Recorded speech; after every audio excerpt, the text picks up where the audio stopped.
दोस्तों, क्या आपको पता है कि हमारे पूर्वज, हमारे पितर, जिनसे हम आशीर्वाद मांगते हैं, एक समय पर अपनी मुक्ति के लिए खुद हम इंसानों पर निर्भर थे। ये बात सुनकर शायद आप चौंक जाएं, लेकिन ये कहानी केवल एक कथा नहीं, बल्कि सृष्टि के एक ऐसे अनसुने रहस्य का पर्दाफाश है जो सीधे भगवान विष्णु पुराण से निकल कर आया है। आज मैं आपको एक ऐसी अद्भुत, शायद अनसुनी गाथा सुनाने जा रहा हूं, जिसे जानने के बाद आपका जीवन के प्रति दृष्टिकोण पूरी तरह बदल जाएगा। ये कहानी आपको बताएगी कि क्यों हमारे छोटे से लगने वाले कर्मों का ब्रह्मांड पर इतना गहरा असर पड़ता है। दोस्तों, सपने में भी इस वीडियो को स्किप मत करना। लाइक, शेयर और सब्सक्राइब करके इस चैनल का हिस्सा बने, क्योंकि ज्ञान की ये धारा आपको कहीं और नहीं मिलेगी। तो दोस्तों, ये बात है प्राचीन काल की, जब धरती पर एक ऐसे प्रतापी महाराजा का राज था जिनका नाम था ऋताध्यज। वे सिर्फ एक राजा नहीं थे, बल्कि सत्य, धर्म और प्रजा प्रेम के साक्षात प्रतीक थे। उनकी प्रसिद्धि दूर दूर तक फैली हुई थी। लेकिन ऋताध्यज महाराज सिर्फ बाहरी दुनिया के विजेता नहीं थे, उनके भीतर भी ज्ञान और अध्यात्म की अथाह भूख थी। वे जानते थे कि राजपाट संभालना ही उनका परम धर्म नहीं, बल्कि जीवन के गूढ़ रहस्यों को जानना और अपनी प्रजा को भी सही मार्ग पर लाना उनका पुनीत कर्तव्य है। वे अक्सर अपनी राजसी जिम्मेदारियों से समय निकालकर एकांत में चले जाते, गहन तपस्या में लीन हो जाते। एक बार इसी आत्मिक खोज में महाराजा ऋताध्यज हिमालय की एक दुर्गम कंदरा में जा पहुंचे। वहां उन्होंने निराहार रहकर अपनी समस्त इंद्रियों को वश में करके वर्षों तक परमपिता भगवान विष्णु का ध्यान करना शुरू किया। उनकी तपस्या इतनी घोर थी कि ऋषि मुनि और देवता भी आश्चर्यचकित थे। उनकी तपस्या की अग्नि से समस्त दिशाएं तेजस्वी हो उठी थीं। उनका लक्ष्य कोई सांसारिक सुख नहीं था, बल्कि वे ब्रह्मांड के सूक्ष्म तंत्र को, पितृलोक के रहस्यों को और उन अदृश्य शक्तियों को जानना चाहते थे जो मनुष्य के जीवन को प्रभावित करती हैं। कई वर्षों की अखंड तपस्या के बाद एक अविश्वसनीय घटना घटी। ऋताध्यज महाराज ने आंखें बंद कर रखी थीं, तभी उन्हें अपने आसपास एक अप्रत्याशित लेकिन बेहद पवित्र उपस्थिति का अनुभव हुआ।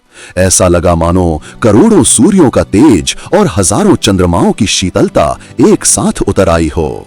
उनके हृदय में एक अपूर्व आनंद और रोमांच भर गया। जब उन्होंने धीरे से अपनी आंखें खोलीं, तो सामने का दृश्य देखकर वे विस्मय से भर गए। उनके सामने 7 दिव्य पुरुष खड़े थे। उनके शरीर तेजोमय थे, वस्त्र श्वेत और निर्मल, और उनके मुखमंडल पर गहन शांति और ज्ञान की आभा थी।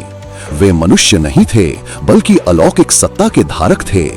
महाराज ऋताध्यज ने अपनी दिव्य दृष्टि से तुरंत पहचान लिया कि ये कोई साधारण ऋषि या देवता नहीं, बल्कि पितरों के परम अधिष्ठाता देव हैं, जिन्हें हम पितर देवता कहते हैं।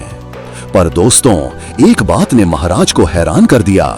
इन दिव्य पुरुषों का तेज और सौंदर्य तो अद्भुत था, लेकिन उनके मुखमंडल पर एक हल्की सी उदासी और चिंता की परछाई भी थी। ऐसा लग रहा था मानो उनके पास अपार ज्ञान, शक्ति और दिव्यता तो है, लेकिन किसी अदृश्य बंधन या आकांक्षा ने उन्हें पूरी तरह से संतुष्ट नहीं होने दिया है। महाराजा ऋताध्यज ने अत्यंत विनम्रता से उन्हें प्रणाम किया और पूछा, हे परम तेजस्वी देवताओं, आप कौन हैं? मेरी ये तपस्या स्थली आपके आगमन से कैसे धन्य हुई? मैं आपके मुखमंडल पर दिव्यता के साथ साथ एक अनजानी सी चिंता भी देख रहा हूं। यदि कृपा हो तो उसका कारण भी मुझे बताएं। महाराजा ऋताध्यज के इस विनयपूर्ण प्रश्न से वे पितृ देवता अत्यंत प्रसन्न हुए। उनके बीच से एक तेजस्वी पितृदेव, जिनकी आभा सबसे प्रखर थी, बोलने लगे। यहीं पर हमें विष्णु पुराण में वर्णित पितृ सृष्टि के अद्भुत रहस्य मिलते हैं। हम ब्रह्मांड की एक प्राचीनतम और रहस्यमयी सत्ता हैं। हम पितर देवता हैं। मेरा नाम अग्निश्वात है और मेरे साथ ये अन्य प्रमुख पितरगण बर्हिषद, आज्यप, सोमपप आदि हैं। हमारा मूल निवास पितृलोक में है और हम सृष्टि के संतुलन में एक अत्यंत महत्वपूर्ण भूमिका निभाते हैं। हम पितरों की दो प्रमुख श्रेणियां हैं, एक हैं अग्निश्वात और दूसरे बर्हिषाद। हम अग्निश्वात पितर वे हैं जिन्होंने अपनी उत्पत्ति के काल में अग्नि की उपासना की थी, परंतु अपनी देह त्याग के समय उन्होंने अग्नि संस्कार प्राप्त नहीं किया था। हमें देवताओं के मानस पुत्र भी कहा जाता है, जबकि बर्हिषद पितर वे हैं जिन्होंने अग्नि में सोम रस की आहुति दी थी और शरीर त्यागते समय अग्नि द्वारा संस्कारित हुए थे। वे दक्ष प्रजापति जैसे अन्य प्रजापतियों के वंशज माने जाते हैं। हमने मनुष्यों की वर्तमान शारीरिक संरचना का निर्माण अपनी तपस्या और संकल्प शक्ति से किया, ताकि उनमें आत्मज्ञान प्राप्त करने की क्षमता हो।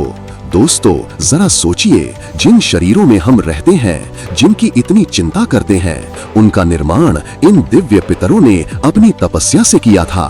परंतु हे राजन, हम स्वयं को इस कर्म में पूरी तरह से मुक्त नहीं कर पाए। हमने दूसरों के लिए शरीर बनाए, पर स्वयं की अंतिम मुक्ति का मार्ग पूर्णतः प्रशस्त नहीं कर पाए। हमारी मुक्ति और हमारे पितृलोक की पूर्ण संतुष्टि पृथ्वी लोक पर रहने वाले हमारे वंशजों यानी आप मनुष्यों के कर्मों पर, विशेषकर उनके श्राद्ध कर्मों पर आश्रित है। श्राद्ध कर्म केवल हमारे लिए भोजन नहीं है, अपितु वह हमारी दिव्यता को और शुद्ध करने वाली, हमारे सूक्ष्म शरीरों को पोषित करने वाली एक आध्यात्मिक ऊर्जा है।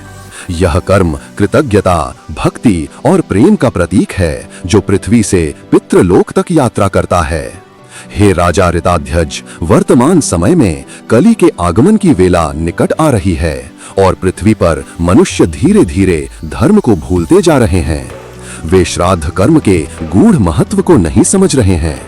वे इसे केवल एक लौकिक अनुष्ठान मानकर अनदेखा कर रहे हैं या उसका अनादर कर रहे हैं। इस उपेक्षा के कारण हम पितरों को वह दिव्य ऊर्जा और संतोष नहीं मिल रहा है, जिसकी हमें अपनी पूर्ण मुक्ति के लिए आवश्यकता है। हम सृष्टा होने के बावजूद अपने सृजनों की कृतज्ञता के कारण एक प्रकार के सूक्ष्म बंधन में हैं। फिर पितर देवता ने महाराजा ऋताध्यज से प्रार्थना की, हे महान राजन, आप तेजस्वी और धर्मनिष्ठ हैं। आपके पास आध्यात्मिक बल और लौकिक शक्ति दोनों हैं। आप इस गूढ़ रहस्य को पृथ्वी लोक पर फैलाएं, लोगों को बताएं कि श्राद्ध कर्म केवल एक परंपरा नहीं, अपितु सृष्टि के सूक्ष्म नियम का पालन है। यह एक ऐसा यज्ञ है जो पितृलोक और पृथ्वी लोक के मध्य सेतु का कार्य करता है।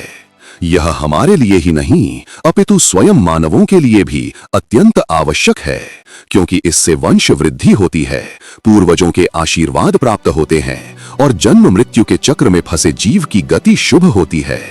महाराजा ऋताध्यज इस अद्वितीय रहस्योद्घाटन से चकित रह गए। उन्होंने कभी सोचा भी नहीं था कि सृष्टि का इतना गहरा और सूक्ष्म संबंध है। उन्होंने समझा कि श्राद्ध केवल एक औपचारिकता नहीं, अपितु एक ब्रह्मांडीय अनुष्ठान, कॉस्मिक रिचुअल है, जो न केवल पूर्वजों को बल्कि ब्रह्मांड के संतुलन को भी प्रभावित करता है। महाराज ऋताध्यज ने उन दिव्य पितरों के चरणों में पुनः प्रणाम किया और संकल्प लिया कि वे पृथ्वी पर वापस जाकर इस गूढ़ ज्ञान को हर मनुष्य तक पहुंचाएंगे। उन्होंने अपने राज्य में श्राद्ध कर्मों की महत्ता को पुनः स्थापित किया और पूरे देश में इस ज्ञान का प्रसार किया। उन्होंने जोर देकर कहा कि भगवान विष्णु की भक्ति के साथ श्रद्धापूर्वक किया गया कोई भी कर्म व्यर्थ नहीं जाता, विशेषकर पितरों के लिए किया गया श्राद्ध, जो सीधे उनके मोक्ष मार्ग को प्रशस्त करता है और साथ ही कर्ता के लिए भी परम पुण्यकारी होता है।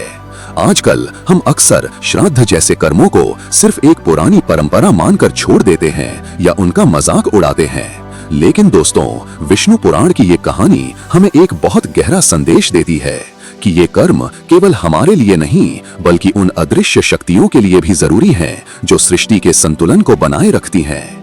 अगली बार जब आप श्राद्ध या अपने पितरों से जुड़े किसी भी कार्य के बारे में सोचें, तो इस अद्भुत कहानी को याद रखिएगा। आपको एहसास होगा कि आप सिर्फ एक रस्म नहीं निभा रहे हैं, बल्कि एक कॉस्मिक ड्यूटी को पूरा कर रहे हैं।